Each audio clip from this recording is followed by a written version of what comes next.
I already recorded this video once in the sweltering heat and realised I didn't take a video.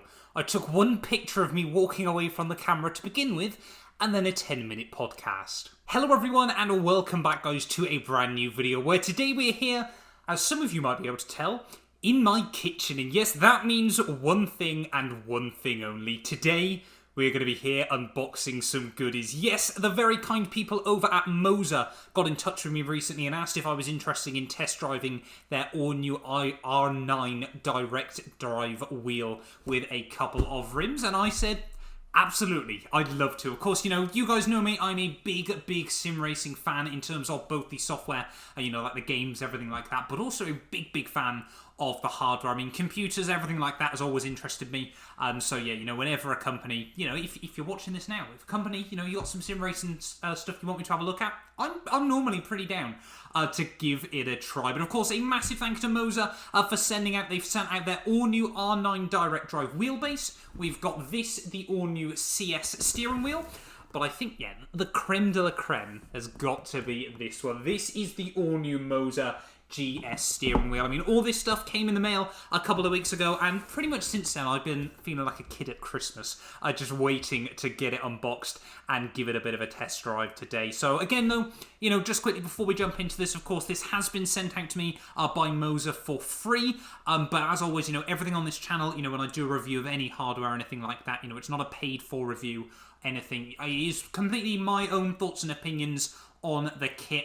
But yeah, I mean, I'm really excited to jump into this one. Like you might have heard in the intro, might have accidentally made a mistake. So this, the box not quite being fully shut isn't anything to do with Moza. That was me being a moron and yeah, not clicking record properly on this. So I have actually unboxed all of these things once before, just a minute ago, but it's so cool, I'm certainly more than happy to do it again. So of course, if you're new around here and you do want to see more sim racing hardware reviews from me, make sure you give this video a like as well, help support the channel. It really does make a world of difference. Of course, closing in on 80,000 subscribers as well. So yeah, if you can help me get one step closer, it would be massively appreciated. But let's jump into it then. And let's jump in first of all with the all-new R9 direct drive wheel. I'm going to put these two out the way just for 1 second. So, of course, you guys know me. I've been using a Fanatec CSL-DD for probably, at least the last year. This is meant to be a direct competitor to that. So you can see actually the hardware specs on the side. If I just give you guys a quick little show of that one. Hopefully I'm fitting it nice and tidily on the screen. So we'll quickly just run through everything that it's boasting. So 9 Newton meters of peak torque. That is in comparison to the CSL-DD 5 for the standard edition, 8 if you've got the boost kit. So this thing immediately 1 point on the board. Aeroplane grade aluminium, sorry, I'm not American. We've got ultra high power density servo motor, which we'll get to in just a moment. Patented wireless power supply. We've got the Moza pit house control software. That is very exciting and cool stuff. And then we've also got app control as well, which I'll show you what that means in just a moment. Like I said, I have already unboxed this wheel once before. First time around, it was packaged up incredibly well. You can always tell a good hardware product from a fairly cheap one based on how well they are packed. And like I said, this one was originally really well packed. Funnily enough, I can't pack things very well back into their box like originally. So yeah, we'll quickly just run through what we've got. Of course, brochure or guide as you always would. Got some very cool Moza racing stickers there as well. Then of course we've got fairly sort of normal stuff. You've got your 3-pin to your kettle lead here in the UK. You've got a USB to USB. I think it's Type A, I want to say. Obviously, that just plugs into your computer. And then, obviously, you've got some lovely foam to try and get out of the way. Then, of course, you've got, your power brake, everything like that. Very standard sort of power brake. Nothing exciting to mention there. But this, of course, is the big daddy. The 9 Newton meter motor for this. I'm going to make a hash of this if I don't try and get the box out of the way. So I'm going to try and do this all in one go. That went better than I thought it would, in all honesty. We'll put the box just down there. And yeah, we'll have another quick look then at what the new R9 powertrain or direct drive, if you will, is looking like then. So, of course, like I said, this is really a direct competitor to the Fanatec CSL-DD. You can see on the sides, you've got some beautiful Moza logos there on either side. In terms of rear UI, you have got the dash and the e-stop button. So, of course, they're just two options that you can have. So, you've actually got two little screw holes on the top of this wheel that are designed so you can actually mount either a tablet or a phone, something like that. Or I think even there's other hardware companies, might even be Moza themselves, that sell a little dash that you can bolt onto the top there. I think you've actually got a good description of it on the Formula Star rim.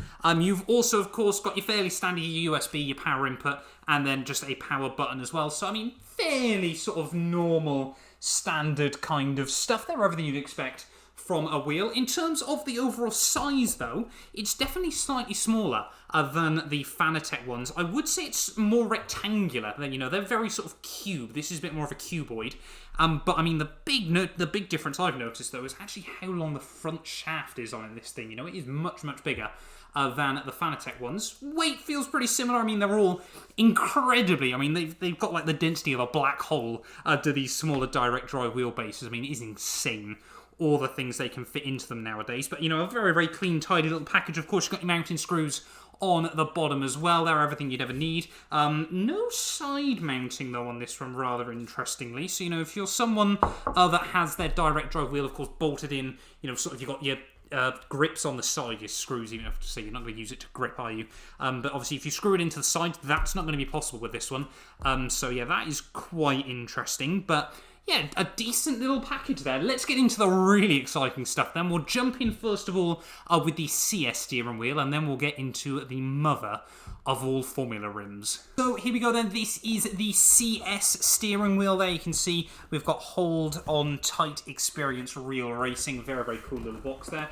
In terms of this one, so it's a 13-inch standard racing wheel, so that is just 33 centimeters, so 330 mil. Again, aeroplane grade aluminium. I don't know why I've suddenly lost the ability to say that word.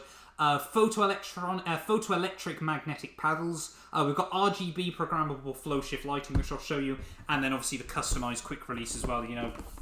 Is it really sim racing hardware nowadays if it doesn't have a quick release? But let's jump into the box here again. Like I said, originally this was boxed up incredibly well. I've tried to do my best at reboxing it up, but of course it's never quite to the full effect. But let's get this wheel out then. We'll try and get all the foam out of the way. Again, of course, you've got more stickers in there, but I mean, just have a look at that. What a cool rim that one is. I mean, let's, as always, we've got to do your shifter paddle test. I love this sort of thing. There we go. That is your up and your downshift there. But I mean, obviously we've got some toggle switches on the top. We've got the brake bias and the traction control buttons there, and they have got a whole host of options. They are, I mean, what's that? Probably 30... No, that's probably, 18 options, I reckon, if my maths hasn't failed me. Yeah, got to be 18 or 24 options there on either ones of those. Of course, you've got 6 normal buttons as well. I'll give you guys a bit of a button test. It's obviously pretty quiet on those ones. Then you can see on the top there, that is, of course, where you've got your LEDs. Quickly, before we move on, though, of course, just got to make it clear as well, currently this wheel is only designed to work on PC. Unfortunately, really, if you want to get a wheel for Xbox or PlayStation nowadays, you've only still really got either Fanatec, Logitech, or Thrustmaster. Microsoft and Sony are nightmares when it comes to trying to get licensing for other wheel companies, so it just costs an absolute nightmare. I don't even want to begin to imagine how much it must cost to try and get your wheels working on the PlayStation and the Xbox there. So this is PC only at the moment, but I mean, most sim races nowadays, if you're doing your iRacing, your Assetto Corsa Competizione, most people nowadays, unless you're still playing F1, have gone down the PC route. And I mean, if this is the sort of hardware you can get, then I think you can safely justify it to yourself. Let's get in, though, to the creme de la creme. I think it's time for the GS. Like I said, I have obviously, unfortunately, already unboxed this wheel now, but I mean, you guys are in for a treat, honestly. If we just slide open the top of this box there, this one... Oh, I mean, I put this out on Twitter a couple of weeks ago when obviously I got all this sent over. Again, you got stickers and a manual, as you would expect. This thing was the one that everyone was incredibly excited by. And I mean, for good reason. Let's just take this out of its little case. And I mean, look at that for a rim. I mean, that just looks absolutely incredible. Once again, though, we'll quickly do a click test. So this is going to be the upshift. And this is the second paddle. And then again, we'll do downshift and the second lower paddle.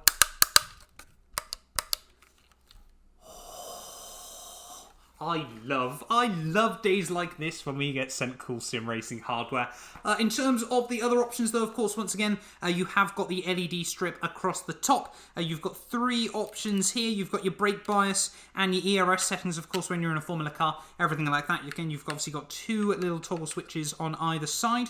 We've got a few more buttons, and then 5 of these switches as well, which I think go between, 1 to 12. What are you going to do with 5 of these? I mean, it does tell you what you can do. So you've got your ABS in the middle, you've got your traction control, then you've got your diff settings, your fuel map, and your turbo settings. I mean, it is quite fair, of course. These sorts of rims came into Formula 1, what, 20? No, more than that, nearly 30 years ago now, originally.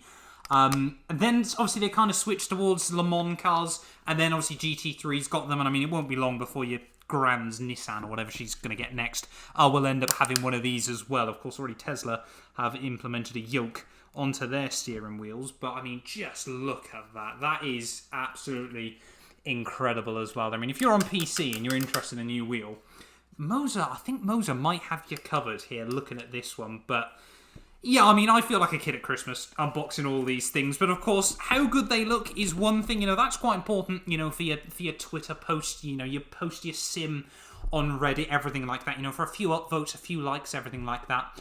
What do they actually like to drive with, though? So today we're going to be jumping on then to F1 22. We're going to take this thing out for a spin and really see what it's like when you're pushing it to its limit. Let's get upstairs, let's do this thing. Quickly, I must just add, Moza did end up having to send me out a set of their SRP pedals as well. Of course, we'll talk about those over the course of this video, but unfortunately, I didn't get enough time to do an unboxing of these things. But as you're about to learn, these are also absolutely incredible. Right, well, here we are then, back on the F1 game with the all-new Moza R9. Got it all set up on my rig. Must admit, incredibly easy. Actually, just very intuitive, really well set up with how you mount this to a rig, of course. For those of you wondering, I'm using a Playseat Alcantara Evolution. And yeah, we're going to jump in then with a Grand Prix, of course. Had to set up all the button binds, everything like that on F1. I will have a video that is already live now on my Clips channel, linked down below, if you want to go check out all my wheel settings and things like that inside of F1 22, and of course inside the Moza pit house functionality as well. That is an absolutely insane piece of kit that, yeah, like I said, I'll talk about more in that video. But, yeah, we'll jump in to a Grand Prix then, of course, in the Formula 1 cars. Now, I'll be honest, I've been sort of umming and ahhing about what track we should do this video in, and I'm actually going to go back to Portimao, mainly because I absolutely love the circuit, and of course, with the elevation change and everything like that, I feel like it's going to be quite a good test for this wheel as well. So, we'll jump in. And we'll go with... We'll go Max Verstappen. Why not? Leading the championship. We'll go from the back. But of course, this isn't really about what's going to happen in the race. This is all about my first proper race with this wheel. Of course, done a bit of practice, things like that. Make sure it's working as it should. And boy, oh boy, this thing delivers. Let's get into it, though. Portuguese GP. Right, well, here we are then on the grid, ready here at Portimao. Like I said, we're going to start last with Max Verstappen here. But, really the big focus is on this bad boy. But, yeah, I must admit, the only real thing I find I'm still struggling with, which I'm sure we'll see during the video, is actually the braking. A very different feeling to brake pedals that I've used in before.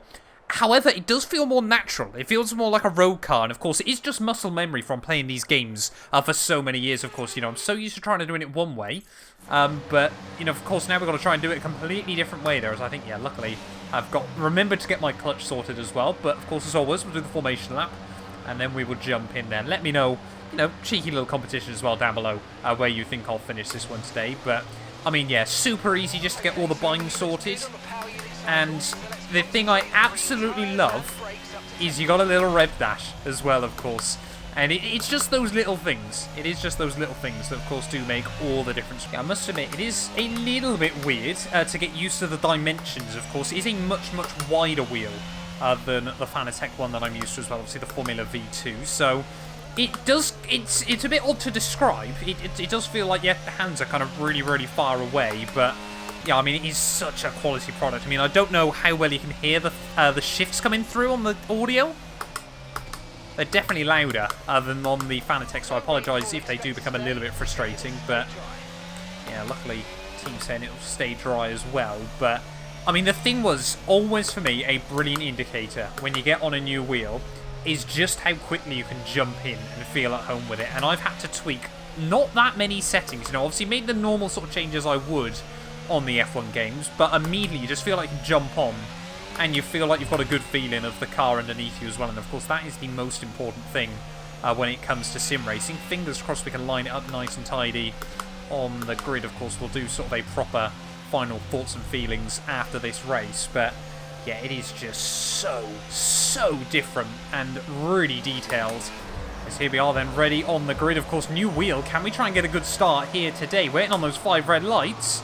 Not a long hold at all there, and actually, look at that, a much better start than I normally get on my old wheel as we head down in towards Cell 1. I'm definitely still the issue when it comes to these starts, but that's been a whole lot better there as immediately around the outside of Latifi we go. I'm sure everyone will concertina up early on as well as try and find our space around the outside. But you just get so much detail from this wheel, as we're apparently going to get a lot of detail. It really did feel Zhou Guanyu trying to take a swipe at me out of turn 2 there. But anyway, down in towards the hairpin. Like I said, I am still struggling on the brakes, but it's actually for a really good reason. You feel like you can carry the brake much later into the corners there as Sebastian Vettel just gets back around the outside of me. You can be so aggressive, you get so much feel through the brake pedal that I'm constantly worried I'm actually locking up, when really what's happening is I'm nowhere near the actual bite point there. And of course, that is the most important thing when you've got set pedals, of course, is how much travel you get through them.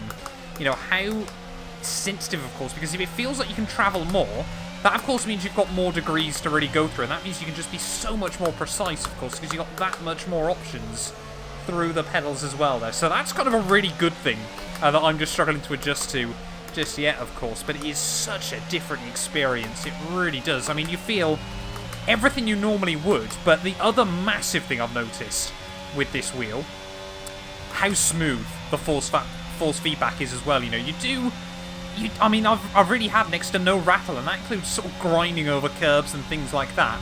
It's so smooth. It handles it so well. That's all we want. What's going on here down at Turn 1? We'll have 1 spot, we'll have 2, thank you very much. But it just... Oi, we'll have 3 even. Why not get past Lance Stroll as well when the opportunity lends itself? But there's just so much detail through the force feedback, but it never feels like it's overwhelmed as well. And of course, that is the most important thing, you know, because it's, you know, it's a more powerful motor than the Fanatec there, as we're going to go 3 wide down at the hairpin. But you get no chatter, you get no sort of massive feedback, things like that, as we're still just trying to battle side by side with other cars in this race. But it delivers it in such a smooth and linear way, of course. You know, you can certainly feel when the car's trying to snap round on you, you get all that force feedback as well, of course. But, you know, over curbs, things like that. And I mean, like I said, that has been with very few tweaks inside the F1 game itself. You know, obviously this wheel does auto-config for certain games. You can set it up, and fair play, Moza have clearly done their research, because it does feel naturally very good. Of course, there's always a few personal preferences that you want to change on any wheel, but this thing, you just get it out of the box, you set it up.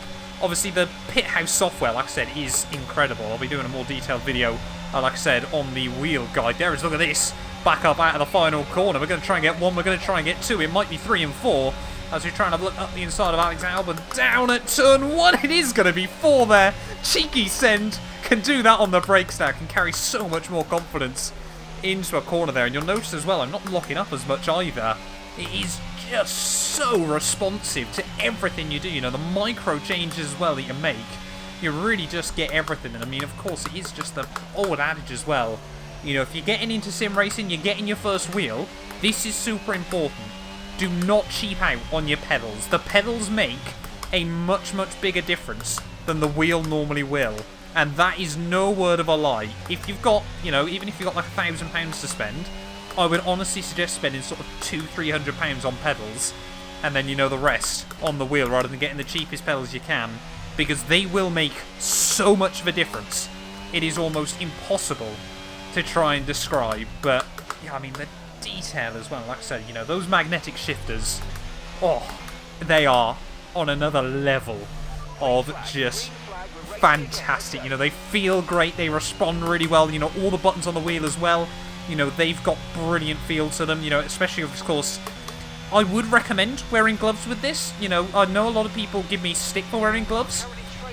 I would absolutely recommend them. I mean, all my other wheels have been able to stay in much better quality from using gloves over the last few years, and it's well worth, you know, a sort of £30 upgrade to potentially make sure that your wheel lasts, you know, easily twice as long, I found, than back when I didn't use gloves. And of course it keeps your hands nice and clean as well in comparison. But yeah, you are wearing gloves to protect your wheel from your sweaty mitts, not the other way around. 3.2 seconds. Just trying to get it slowed back down into the hairpin. Like I said, still trying to adjust to that brake, but it is so intuitive. You know, I'm probably going to struggle going back the other way again when I've inevitably have to take this off of my rig. I guess the one big downside for me is, sadly, of course, you know, it doesn't work on Xbox and PlayStation. I mean, if this was compatible with Xbox and PlayStation, honestly, I'd really struggle to come back away from it. I would really struggle to move away. And of course, I might try and do a couple of races on iRacing as well with this thing over the next couple of days as well. You might have already seen those videos depending on when they go live, but yeah, it's such a different feel. It just, you get all that little detail that you often just feel like you lack on. But of course, you know, it is, again, you know, this is expensive hardware at the end of the day, and I would recommend to anyone, you know, if you've got the money, get a sim racing setup. But of course, it is a lot still at the end of the day. Of course, I've already spoken about pricing and things like that earlier on in the video. At the moment, we need to concentrate.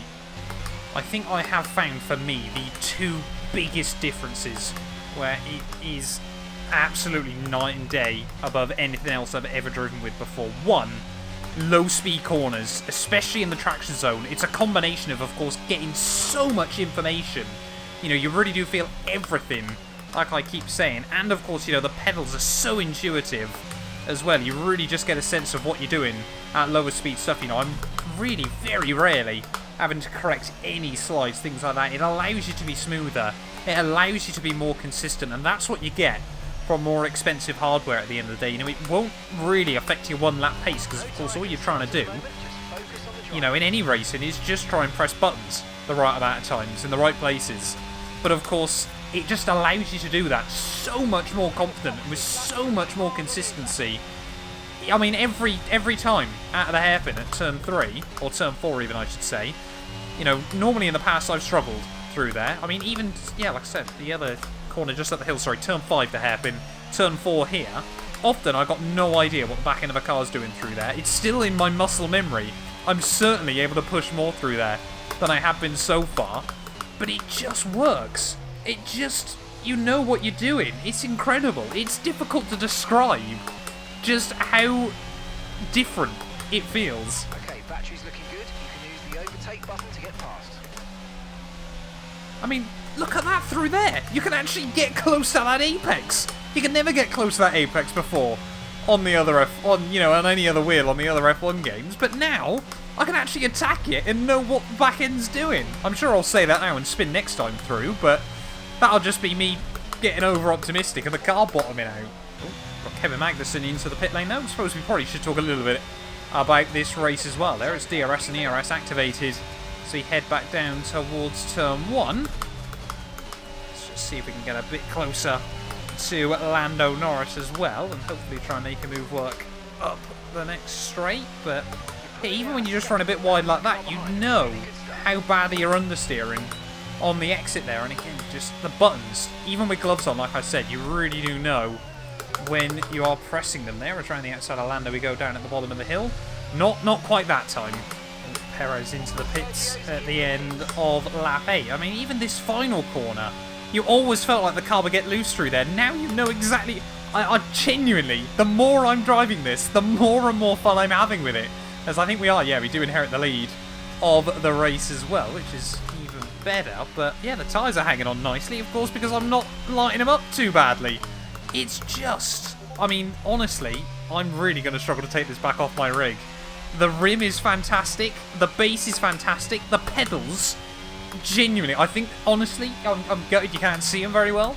The pedals are honestly the biggest game changer, I think, on this. I cannot describe enough. You know, if you're on PC anyway, I would recommend just picking up a set of these pedals. I think they're £200 for the 3 kit. The Loadcell is genuinely like night and day, better than anything else I ever felt. You've just got so much control. The throttle as well is super linear.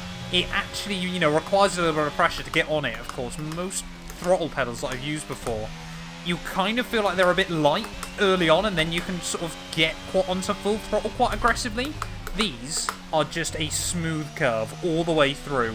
I don't know whether it's where they've got the spring mounted or what, but it feels like a completely different ball game. As hopefully now we're going to show how good these brakes are by trying to get it slowed down into the pit lane here at Portimao. Tyre warning light just flashing on. I mean, look at that! No locking! No locking at all, as apparently I haven't turned on proper pit lane entry on F122 on PC, but that was completely down. And you can just feel all that. That was not even like I was deliberately trying not to lock up, but you just automatically, and again, this is the thing, of course, if you've been sim racing long enough, you get that feel through, you get that feedback, and it just does it. I've never done that on a pit lane entry before. In all my years, I think on F122, make sure I take the pit limiter off again. So we're going to actually get the jump on Lando. We're going to be close on the pit exit with Lando Norris. He does just about get round me. So we've got Kevin Magnussen still all over my gearbox. He was a long way ahead, actually, so we have definitely jumped him. There's Lando Norris and Pierre Gasly both on a set of the hard tyres there. But, I mean, look at this. Even on cold rubber, you know what the back end's doing. You still feel like you can attack with it. This, honestly, I mean, like I said, most of the work has been done by Moza Pithouse on the auto config. It's something incredible. I don't know what witchcraft they're pulling, but it's almost like they've hacked the game. Honestly, I've never had cold rubber just sort of fire up the way it has then, or at least sort of feel like it's fired up immediately, because you just get that detail. And the other big thing I forgot to mention, even then, I should have been off on a wall, but no, it just works. The other big thing I was going to say, of course, as well is, you know, talking about the force feedback, the smoothness, no clipping down the straight. You know, even when you go over bumps, things like that, you feel it. You still know that the track isn't smooth, but it doesn't absolutely rattle your wheel to pieces. It just feels as you would expect it to in a real Formula 1 car. This is incredible. See if we can try and get a run on Pierre Gasly and Lando Norris. I've had so much fun doing this. I kind of forgot we're still in a race at the end of the day, as you can just see how much straight line speed this Red Bull's got out of the final corner. Open up that DRS. New fastest lap of the day. As past one, we're going to go back in towards turn one. Whoa, get right under Gasly's gearbox there. Chuck it out a little bit wide, but Lando Norris forced to back out in that situation. But yeah, we're still trying to pick up places then as best as possible. Sonoda's having a good run out up in P7. See you now if we can try and get it on Pierre Gasly. We'll go for a big send on Pierre.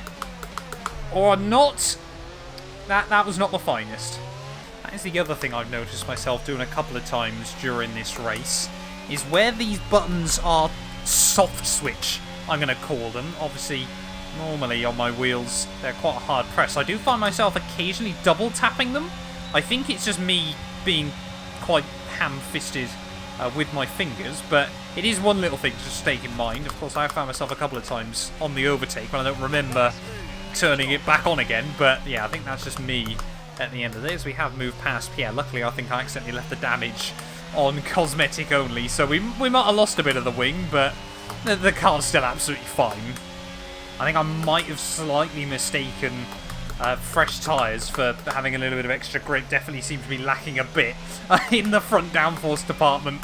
Now the tyres are not quite at their optimal anymore, but just 3 laps to go of this race, and I mean, what an absolute blast. I've just got a huge grin on my face, and I don't think it's going to go anywhere anytime soon, because this car, that's not going to help. Well done, Matt. I might have forgot which button I'd set as my menu button quickly, but yeah, I mean, this is just so good. I mean, I've just called it a car. I've just realised. that's how good it is. It feels like a real car at the moment. I mean, the build quality is fantastic. You would have seen that in the unboxing. You know, like I said, everything setting it up is really intuitive.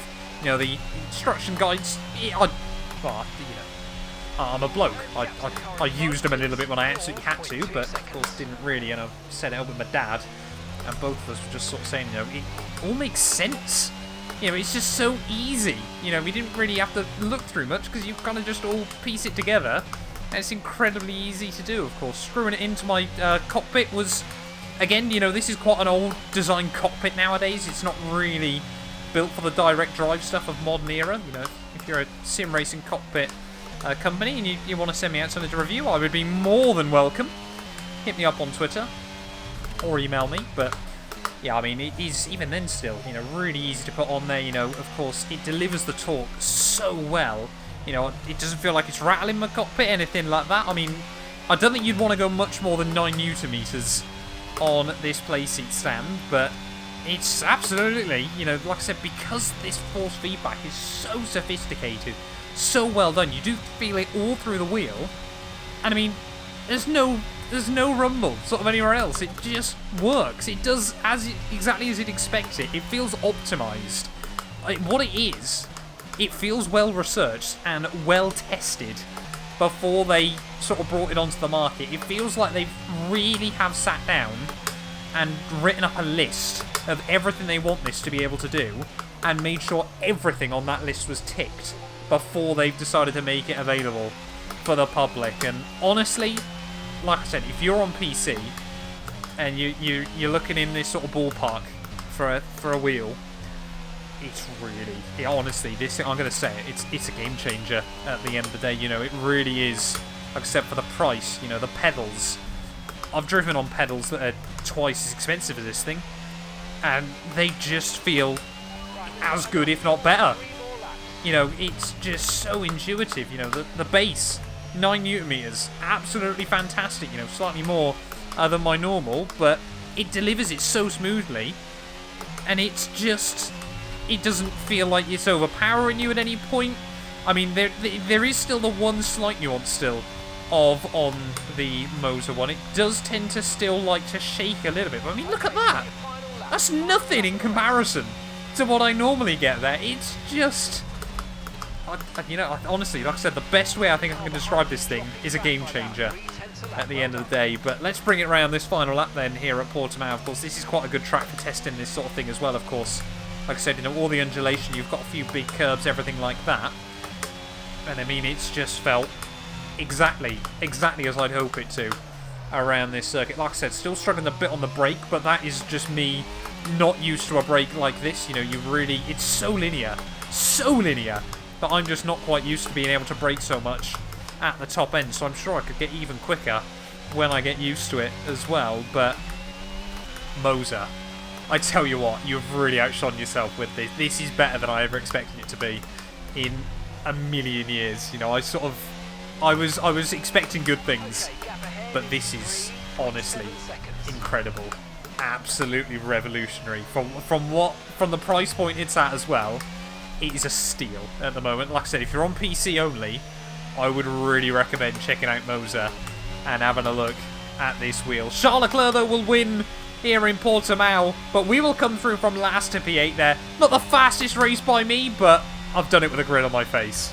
There we go then. That is the end of what was quite a different but incredibly enjoyable Portuguese Grand Prix. Their 20th to 8th is not bad going. With a fastest lap bonus point as well, goes to show what this thing is capable of when I get it hooked up. Like I said, it is still a learning curve for me. I've been doing a lot of driving with this though, and I'm certainly not going to be stopping any time soon. But yeah, let's head over them and sort of sit down and talk about my final thoughts and feelings about this wheel. But yeah, I am really going to struggle to take this back off my rig. Honestly, this is brilliant. Well, there we go then. My first look at the all-new Moza R9, and once more a massive thank you to Moza for sending me out this wheel to do a bit of a review on. Of course, absolutely blown away by the quality and, like I said, the ease of use, everything like that. But of course, it really does boil down to one question. If you're looking at a wheel about this price range, would I recommend it? And if you're on PC, I can wholeheartedly say Absolutely, yes. Of course, you do get the added benefits of some other wheels. You know, a lot of companies, Thrustmaster, Logitech, Fanatec, for example, are, of course, having to pay for the licensing to obviously get their wheels to work on PlayStation and Xbox and the like. But, of course, so many sim racers are just on PC. I really don't believe there is anything on the market that quite gives you the value for money that the Moza R9 does. Of course, it has gone up as a direct competitor to the Fanatec CSLDD. And like I said, of course, you know, that added functionality means for me that I've got to bolt the Fanatec back onto my rig. But honestly, if I was a PC-only user, I don't think I'd be switching back. And that is genuinely my thoughts and feelings at this moment. But yeah, let me know whether you're going to be interested in picking one of these wheels up as well. If you have enjoyed, please do make sure to leave a like and get yourself subscribed as well for more Formula 1 and sim racing content. Of course, like I said, you know, very, very different to video to something I've done before, but thank you so much, Moza, for letting me try this out. And yeah, we will return very, very soon with more sim racing content. None of these videos would be possible without the help of our channel members, so a massive thank you to all of the names you see on your screens currently for helping support the channel. You can join them by clicking the join button down below, and yeah, thank you once again to everyone that continues all the insane support on my work.